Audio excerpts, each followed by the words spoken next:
AM 1520. Hi, folks. Welcome back to Heard It on the Axe. We are talking with Buffalo living legend Ernie Corallo, who's back in town on a small vacation. Ernie, you there, my friend? Hey, how you doing, Richie? I'm still here. Okay. I wanted to talk a little bit now. We're talking about your time with Stan. You and Stan playing a bunch of national recordings, and then somewhere around '69, you end up in California. Oh, yeah, I just finished an album from Garland Jeffries, and Sandy Konikoff went out to California to hook up with Joe Cocker, and He was doing the Mad Dogs and Englishmen stuff. that was it.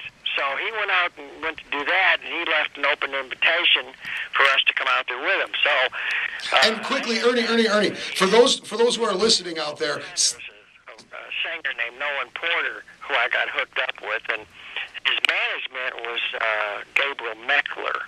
So, in turn, Gabriel was setting up sessions for various artists, and one of the people was Janis Joplin, and Billy Preston was another one. So I got to play with these people through that situation. Now, Janis Joplin, of course, I met her through Richard Komodo. He was from Kenmore, New York, a keyboard player.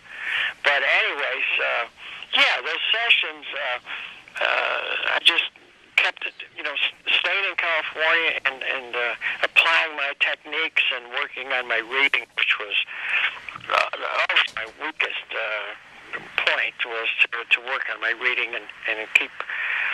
because at that time, it was really stressed. There was guys in front of me like Tommy Tedesco.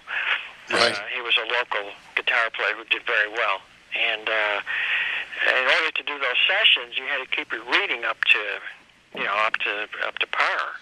And I don't mean to interrupt you, but what we're talking about here is you guys all split, and we were talking about Sandy. Sandy's names came up. There's another Buffalo legend right there who's, who was out on the West Coast, and he played with Taj Mahal, and he played with Joe Cocker, and he played with just a slew of people. You and Stan did the same type of things. Gary was out on the West Coast at the time, I'm assuming, right? Gary Malaber was out there?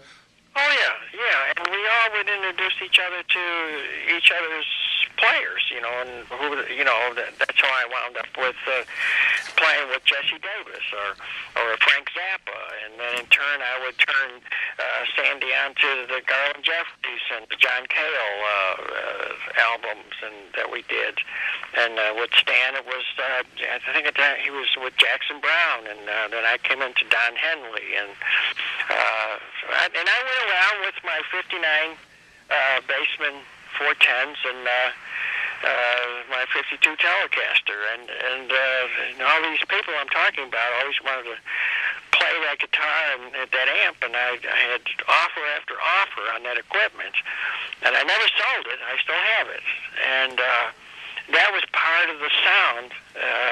When I buy a PV or something, I would try everything I could to make that PV sound like that Bassman amp so I could keep my identity, I think is what it boils down to. So that my signature was my sound. Yeah, and I remember at times seeing you play through a Leslie, at times playing through a solid state amp with a Leslie. I remember that Telly. Telly's what you had that crazy,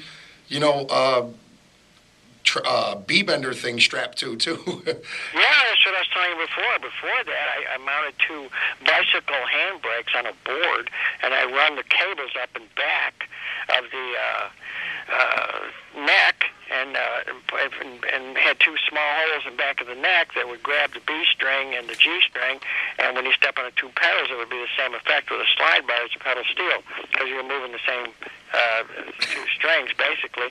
And I did that at the Electric Lady, where Jimi Hendrix was, and he played, I played with him once after that, but he played that guitar. He loved that Telecaster.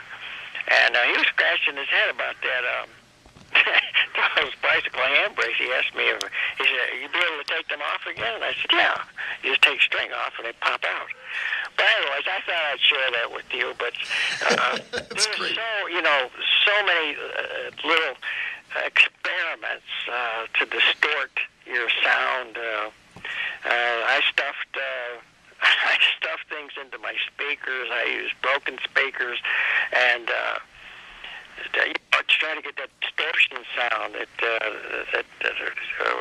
satisfaction by the Rolling Stones. Oh, yeah. Distortion. That was cool.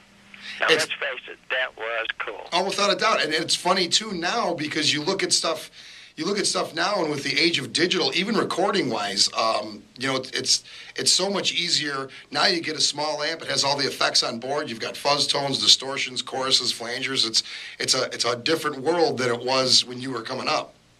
Oh, yeah, much different. I mean, now it's a push of a button. You don't have to take anything on a speaker out and,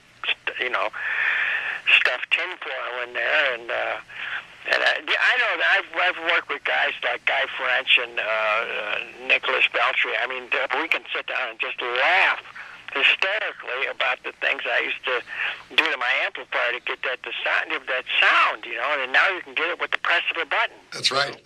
So, once again, in '69, you're in California. You guys are playing with just about everybody, and you auditioned for Paul Williams. Right. And that I ran with it.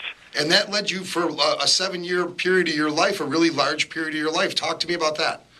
That was like I could read. I was working on my reading, and when that came along, that was a strictly reading job. You had to read everything, and there was no getting around it. Here's the charts. There's no singer. There's nothing here. Just start playing, and it was like, okay. So I took that on, and I got through it, and I got a lot of help, from the sax player and the piano player, and went out and started doing all these shows with Paul Williams. And then I realized when I was with this really great lyricist, and we started touring the world. And what was connected to Paul was he became so famous for his lyrics so quickly that he encountered all these other jobs, let's call them, sessions. Those sessions involved writing for the Muppets, writing for Barbra Streisand, which was Star is Born, which was turned into the Chipmunk 1979 Chipmunk, the Golden Harmonica, which turned into this and turned into that. So it was becoming, infinite, that all these things were surmounting each other as time went on. More sessions and more sessions, where it got to the point where I'd pack a lunch in the morning and head out and start doing these sessions, and at noon I'd have my lunch, then I'd be in Orange County, then I'd be back in Hollywood, then I'd be back in Orange County or in Santa Monica, and that's how I lived my life for many years, and that's all I did. I didn't play any gigs. I just went around playing sessions and meeting great players.